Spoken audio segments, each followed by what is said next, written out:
Assembly ఎన్నికల్లో Congress party వికలాంగులకు ఇచ్చిన అన్ని హామీలు నెరవేర్చుకుంటే హన్మకొండ జిల్లా నుంచి హస్తం పార్టీని అంతం చేసేలా ఉద్యమిస్తామని భారత వికలాంగుల హక్కుల పరిరక్షణ సమితి రాష్ట్ర అధ్యక్షులు గిద్దె రాజేష్ అన్నారు.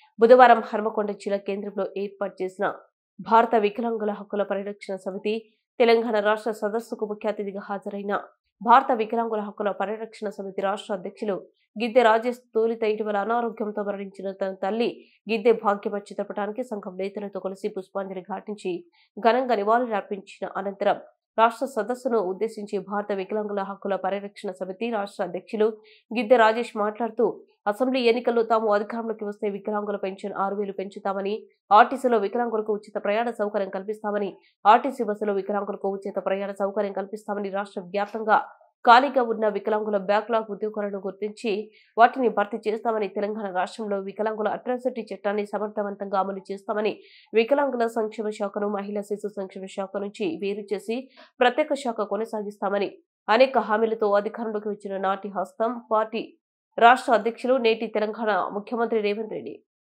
సమాజానికి ఎరగబెట్టింది శూన్యం కాబట్టి పెద్ద ఎత్తున ఉద్యమ కార్యాచరణ ఏడాది పాటు సహనంతో భారత వికలాంగుల హక్కుల పరిరక్షణ సమితి కాంగ్రెస్ పార్టీ ఆనాడు ఎన్నికల మేనిఫెస్టోలో ఇచ్చినటువంటి హామీలు రాష్ట్ర ముఖ్యమంత్రి రేవంత్ రెడ్డి గారు పునఃసమీక్షించుకోవాలి.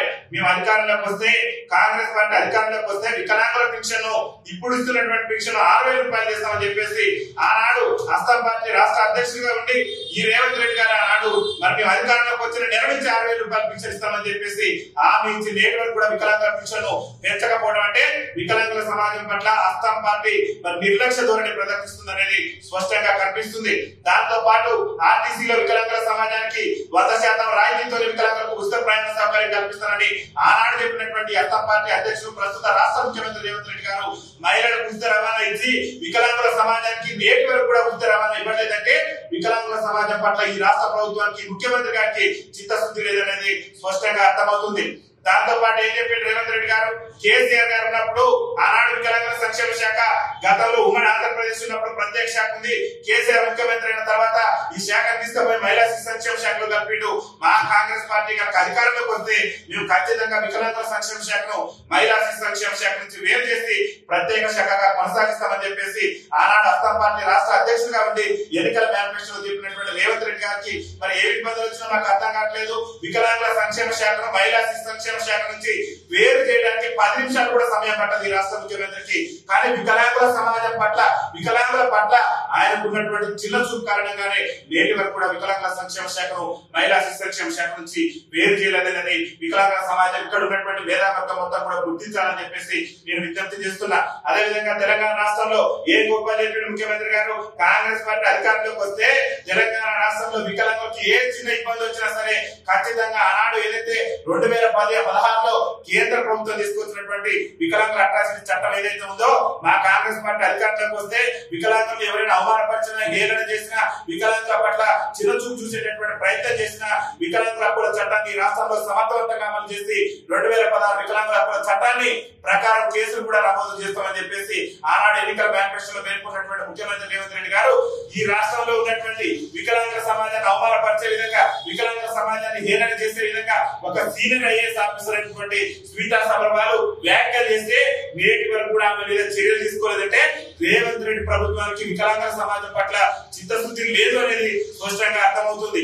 రేవంత్ రెడ్డి గారు చెప్పినటువంటి హామీల్లో పెన్షన్ పెంపు లేదు, ఆర్టీసీలో ఉచిత రవాణా లేదు, వికలాంగుల సంక్షేమ శాఖ ప్రత్యేక శాఖ లేదు, ఏదైతే వికలాంగుల చట్టం ఉన్నదో దాన్ని కూడా రాష్ట్రంలో అమలు చేసిన పరిస్థితి లేదు. అదొక హామీ కాదు, అలాంటి తెలంగాణ ఉద్యమంలో మరి మాకు ఉద్యోగ ఉపాధి అవకాశాలు వస్తాయని చెప్పేసి తెలంగాణ రాష్ట్ర ఉద్యమంలో పాల్గొన్న మా వికలాంగుల సోదరులకు, వికలాంగుల విద్యార్థుల సోదరులకు ఏం హామీ ఇచ్చినట్టే, మా కాంగ్రెస్ పార్టీ అధికారంలోకి వస్తే తెలంగాణ రాష్ట్రంలో వికలాంగుల బ్యాక్లాగ్ ఉద్యోగాలను మేము గుర్తించి రాష్ట్ర వ్యాప్తంగా ఖాళీలన్నింటినీ కూడా భర్తీ చేస్తామని చెప్పేసి ఆనాడు హస్తం పార్టీ రాష్ట్ర అధ్యక్షుడిగా ఉండి గొప్పలు చెప్పినటువంటి ముఖ్యమంత్రి గారు తెలంగాణ రాష్ట్రంలో ఉద్యోగ ఉపాధి అవకాశాలు లేక పీజీలు పిహెచ్డీలు చేసి మా వికలాంగుల సమాజం ఇవాళ రోడ్ల మీద చెందుతుంటే నేటి వరకు కూడా తెలంగాణ రాష్ట్రంలో వికలాంగుల బ్యాక్లాగ్ ఉద్యోగాలు భర్తీ చేయనటువంటి రేవంత్ రెడ్డి ప్రభుత్వం ఏడాది అవకాశం ఇచ్చినాం.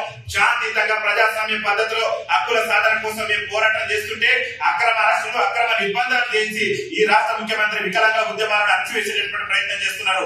కాబట్టి రేవంత్ రెడ్డి గారు ఈ హన్మకొండ ఏదికగా జరిగే మా రాష్ట్ర సదస్సు నుంచి మీకు ఒకటే హెచ్చరిక జారీ చేస్తున్నాం. ఖబర్దార్ రేవంత్ రెడ్డి గారు తీర్చుకునేందుకు మీతోని హక్కుల మీరు ఇచ్చినటువంటి హామీలు అమలు చేస్తున్నా నిన్ను ఇంటి బాట పట్టించడం అనేది నువ్వే తెలుసుకోవాలి. నిన్ను ఇంటి బాట పట్టించేందుకు నువ్వు ప్రాతినిధ్యం వహిస్తున్నటువంటి కొడంగల్ కేంద్రంగానే పెద్ద ఎత్తున మా యొక్క ఆందోళన కార్యక్రమాలను ఉధృతం చేసేందుకు ఈ రాష్ట్ర సదస్సులో హన్మకొండ జిల్లా కేంద్రంగా జరిగినటువంటి రాష్ట్ర సదస్సులో మేము పెద్ద ఎత్తున ఉద్యమ కార్యాచరణ రూపొందించుకున్నాం. ముఖ్యమంత్రి గారికి విజ్ఞప్తి చేస్తున్నాం. మళ్ళీ మీకు అవకాశం ఉన్నది. డిసెంబర్ 3 లోపు కాంగ్రెస్ పార్టీ అసెంబ్లీ ఎన్నికల్లో ఇచ్చినటువంటి హామీ మేరకు వికలాంగుల పెన్షన్ 6,000 పెంచాలి. లేకుంటే నీ సంగతి ఏదో కూడా కొడంగల్ కేంద్రంగానే చూసుకుంటాం. డిసెంబర్ 3 లోపు ఆర్టీసీలో వికలాంగులకు ఉచిత ప్రయాణ సౌకర్యం కల్పించాలి. లేకుంటే నీ అస్తం పార్టీ సంగతి అంతం చేసే విధంగా ఉద్యమ కార్యాచరణ తీసుకుంటాం. డిసెంబర్ 3 లోపు ఏదైతే నువ్వు చెప్పినవో వికలాంగ బ్యాక్లాగ్ ఉద్యోగాలు భర్తీ చేస్తానని చెప్పేసి ఆ ఉద్యోగాల భర్తీకి సంబంధించి వెంటనే నోటిఫికేషన్ ఇవ్వాలి. డిసెంబర్ 3 లోపు తెలంగాణ రాష్ట్రంలో వికలాంగుల అక్రాచికి చట్టం అమలుకు సంబంధించి ప్రతిపాదనలు తీసుకొచ్చి ఈ రాష్ట్ర డీజీపీతో చర్చలు జరిపి తెలంగాణ రాష్ట్రంలో అన్ని పోలీస్ డిపార్ట్మెంట్లకు కూడా వికలాంగుల హక్కుల చట్టం మీద అవగాహన కల్పించి వికలాంగుల మీద ఎలాంటి దాడి జరిగినా, ఎలాంటి అవమానం జరిగినా, ఎలాంటి అన్యాయం జరిగినా సరే వికలాంగుల సమాజానికి అడ్డకుండే విధంగా మీ ప్రభుత్వం పనిచేయకుంటే నీ పార్టీ నీ పత్రమే లక్ష్యంగా మా భారత వికలాంగుల హక్కుల పరిరక్షణ సమితి ఉద్యమిస్తుందని చెప్పేసి ఈ హన్మకొండ కేంద్రంగా జరిగినటువంటి రాష్ట్ర సదస్సు నుంచి నేను హెచ్చరిక జారీ చేస్తున్నావు. నీకు చిత్తశుద్ధి ఉంటే తక్షణమే వికలాంగుల పెన్షన్ నువ్వు ఇచ్చినటువంటి హామీ మేరకు గడిచిన నెల నుంచి పెన్షన్ పెంచుతానని చెప్పేసి తెలంగాణ రాష్ట్రంలో దుర్భర జీవితాలు గడుపుతున్న 30 లక్షల మంది వికలాంగుల సమాజాన్ని అడ్డగోలుగా అన్యాయం చేసి మోసం చేసినటువంటి ఈ రాష్ట్ర ముఖ్యమంత్రి గారు మీరు ఆలోచన చేయాలి. నువ్వు ఏం చెప్తావా?